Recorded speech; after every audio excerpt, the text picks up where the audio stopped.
if you had one wish with a guarantee that it would be fulfilled, what would you ask for? I see the wheel spinning, isn't it?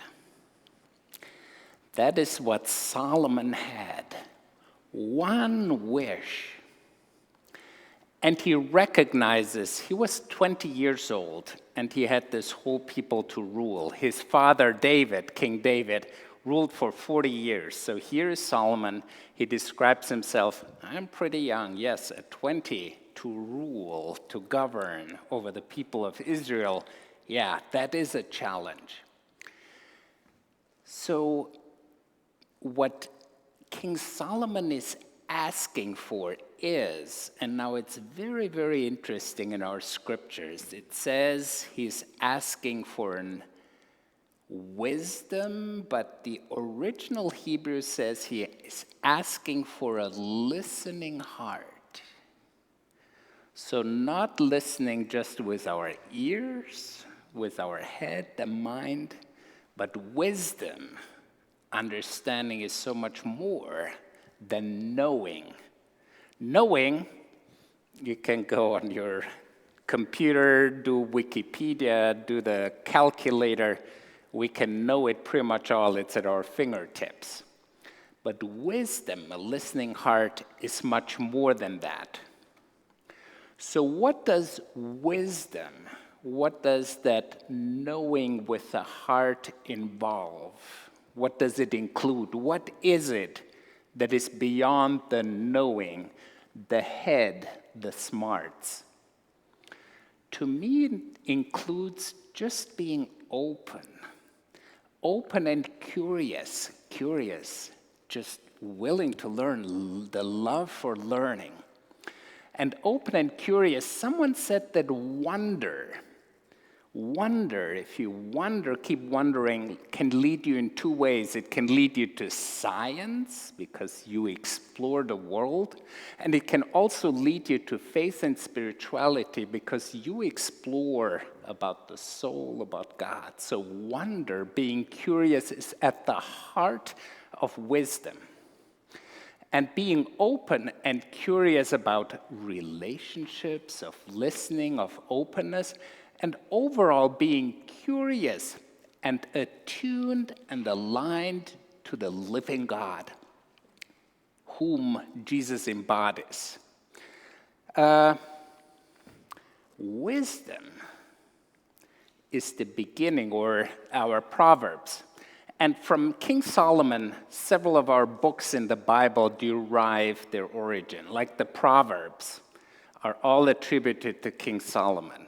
Ecclesiastes, the Song of Songs, the wisdom of Solomon finds expression in the Proverbs. In the Proverbs says, wisdom begins with the fear of God. The fear of God is the beginning of wisdom. Now, fear, not in a sense of trembling, being afraid I go to hell or whatever, my life will blow up, but fear in a sense of reverence, a deep openness to the mystery, to the presence of the living God. So opening up and aligning to God, aligning to who Jesus is, that's what is the beginning, what is part of wisdom. And part of that is, how do we do that? Well, we do that, as the letter to the Romans says, by not being too conformed, don't be too well adjusted to the world, but open up and your life will be transformed. So wisdom is about transformation, not aligning and adjusting to what everyone does, what everyone likes. I remember years back, Sigrid sister said, everyone has a watch. I need to have that. I need to have a phone. I need to have it all. I don't think so. Wisdom is about aligning, living in tune, and having our lives reshaped in the image and in the way Jesus lives. Way back, Europe was in big trouble. And when I say way back, during the great movement, so the great, stable, big Roman Empire kind of collapsed in the 400s. And then the time of movements of the different people, it was a nightmare. So Saint Benedict wanted to bring some stability to Europe. So the Benedictine order, Catholic order in the 600, starts with a rule. It's almost like the preamble. Which way can we live? And it starts with listen attentively. Listen with your heart. Pretty much be rooted in God. That gives you stability, that gives you grounding. That's kind of in all the whirlwind of life, in all the experiences where we feel unsettled, keep your heart open to the living God. That gives you roots. And then, wisdom is something about when Jesus says wisdom is. It's the summary of the whole Sermon on the Mount, our Matthew passage. It's about doing, my friends. Do you do it? It's not just about believing. How many people say, I believe in God? The letter to James says even the devil believes in God. You can call yourself a Christian, you can believe in God and be a jerk. Really? Yes. So how do you embody, how do your actions reflect what Jesus stands for? Your actions matter. So in terms of congregation and community of faith, I'm thinking of who are the people who show up to help with loaves and fishes? Who are the people who are writing cards? Who are the people who do visitation ministry? Who are the ones who roll up their sleeves and get things done? That's part of the actions, not just the believing, but the doing matters.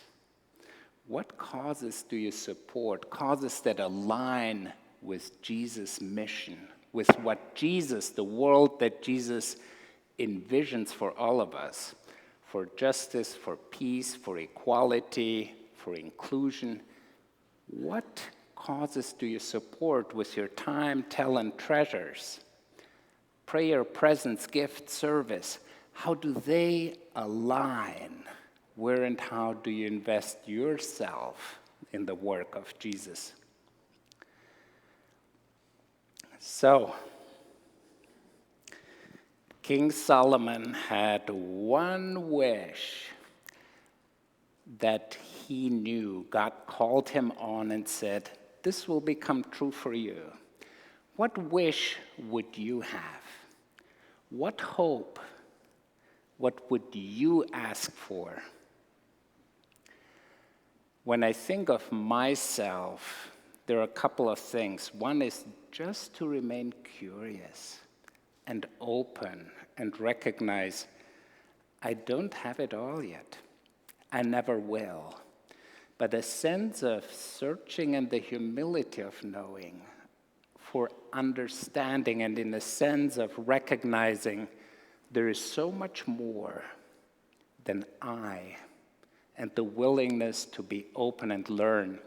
The other thing I'm thinking of, courage, really to stand up what matters.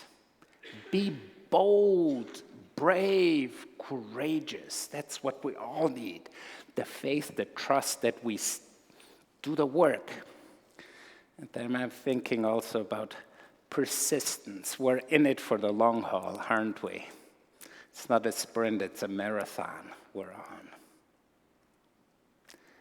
If you had one wish you could ask and know it will be fulfilled, what would you ask for?